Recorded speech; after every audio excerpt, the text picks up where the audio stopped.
Hello everyone, in this class we will see intramembranous ossification. Now before we start the process of intramembranous ossification, we must know the cells responsible for the formation of matrix and the process, the step-by-step process by which our bone is formed. As the name suggests, the name is intramembranous ossification, which can be divided into two parts: intra, which means inside, and membranous, which means within a membrane. So as the name suggests, the definition of intramembranous ossification would be the formation of new bone within a membrane. Now the important thing that I would like you all to remember is that intramembranous ossification is responsible for formation of your flat bones, right? And flat bones are the type of bones which does not contain medullary cavity. So this is the start of your lecture.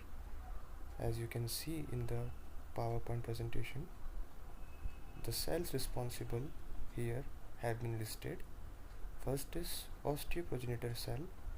Now osteoprogenitor cell is derived from mesenchymal stem cells, okay? And mesenchymal stem cells are your amateur cells, just like your hematopoietic cell. Hematopoietic cell is involved in formation of your blood cells like RBC, WBC. In the same way, mesenchymal stem cells is responsible for formation of tissues and other cells. Alright, so osteoprogenitor cells again gets divided into osteoblast and osteocyte, right, and osteoclast. Now what is the function of these bone cells? The functions of these bone cells are that the osteoprogenitor cell is your basic stem cell which gets divided into osteoblast, and this osteoblast secrete osteoid, the material which is responsible for bone calcification and matrix formation, and this osteoblast gets trapped within its own matrix, and when it gets trapped it gets converted into osteocyte. I will repeat again. Osteoprogenitor cell gets divided into osteoblast, and this osteoblast gets trapped within its own matrix, right? Osteoblast secretes an organic component known as osteoid, and this osteoid helps in formation of bone matrix. And when these osteoblastic cells get trapped within its own matrix and gets calcified, they convert into mature bone cells which are known as osteocyte. Now the thing to remember is that in bone remodeling, osteoclast is responsible, and in formation of new bone, osteoblast is responsible. The thing which we have to consider here is that there is a balance between osteoblast and osteoclast, right? There is a state of equilibrium, because if osteoblastic activity is increased, the bone formation will also increase, but that should not happen, right? Bone should have specific length and specific width.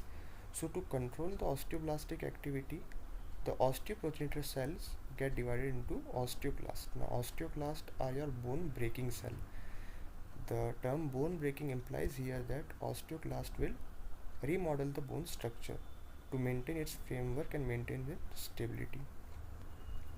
As you can see in the PPT, that mesenchymal stem cells gets divided into osteoprogenitor cell, and this osteoprogenitor cell gets divided into osteoblast, and when this osteoblast gets trapped within its own matrix, it becomes osteocyte.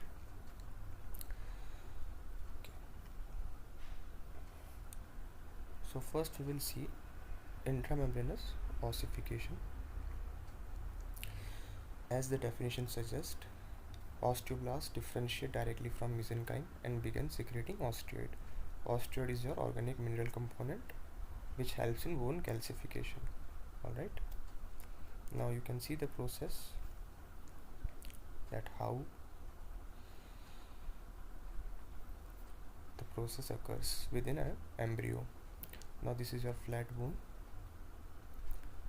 Now we will look into detail how the process is initiated. Now this is your flat bones in in an embryo. Now you can see this is a membrane, right? This is membrane and this is collagen fibers, right? And now you are going to see that this mesenchymal stem cells gets divided into osteoblast, and within this membrane the osteoblast will secrete osteoid,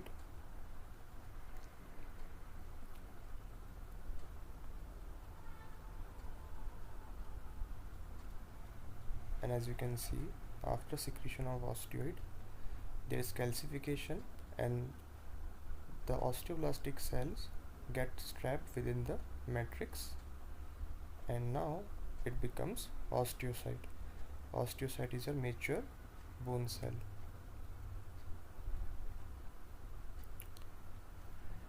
And as this process is occurring, the bone takes its shape and size.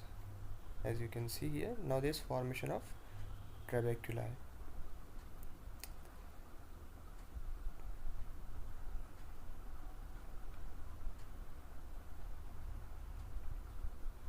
As you can see, there is formation of trabeculi. Okay, now this is characteristic of spongy bone. Yeah, the main characteristic of spongy bone is trabeculi. Compact bone doesn't have any trabeculi, and flat bones consist mainly of middle layer of spongy layer, which is known as trabeculi. Now, as you can see here in this slide, right, mesenchymal stem cells gets arranged, right, and then they convert into osteoblast and they secrete osteoid. As you can see, the osteoid that gets trapped within its own matrix becomes osteocyte, and the spongy bone formation takes place in such a way that the blood vessels, right, then when the blood vessel gets supplied to this membrane layer, there is formation of ossification center, and when the bone forms around these blood vessels in a structure that we call a woven bone, right, I will repeat, when the bone is formed around these blood vessels, it makes the appearance of bone as a woven bone, and the parts of this bones which is projecting around the blood vessel is known as spicules. Okay, so when the new bone is formed around blood vessels, there is hollow spaces, right, as you can see here. That's why we term this structure as spongy bone, because it looks like sponge, right? There is so many holes, and within these holes there are blood filled cavities and also tiny capillaries, and this whole structure, right, this is spicules. As you can see, the bone that is projecting around the blood vessels, these are called spicules, and the tiny spaces and the blood vessels, and these three structure together forms trabeculi.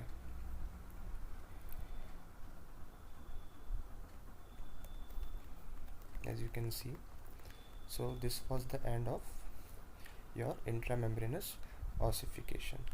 Now I will show you the first step was you should must remember that ossification in flat bones takes place through intramembranous ossification, right? So there will always be a membrane. Okay, now this is your membrane. Okay, this is your mesenchymal membrane, or you can say fibrous membrane. Now within this membrane, the osteoprogenitor cells, which cells? Osteoprogenitor cells, your osteoprogenitor cells, right, they get converted to osteoblast.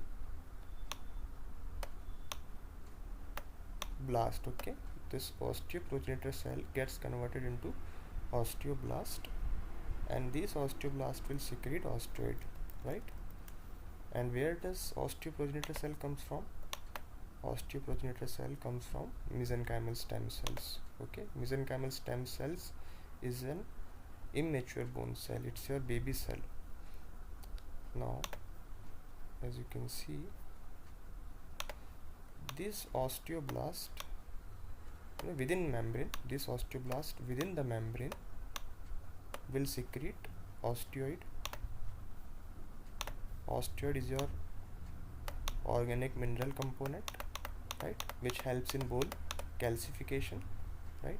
So when this osteoblast secretes osteoid, there will be some osteoblast that will get trapped within their own secreted osteoid, right? If these are osteoid and they secrete osteoid, and then they will get trapped in their own matrix, and then this cell will become osteocyte.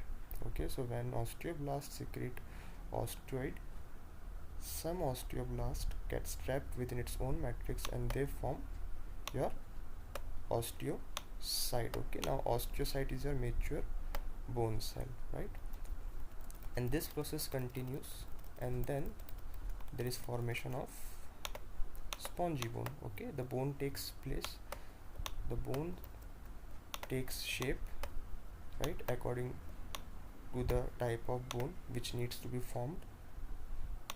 So when the bone takes shape, any kind of flat bone will have outer layer of compact bone and inner layer of spongy bone.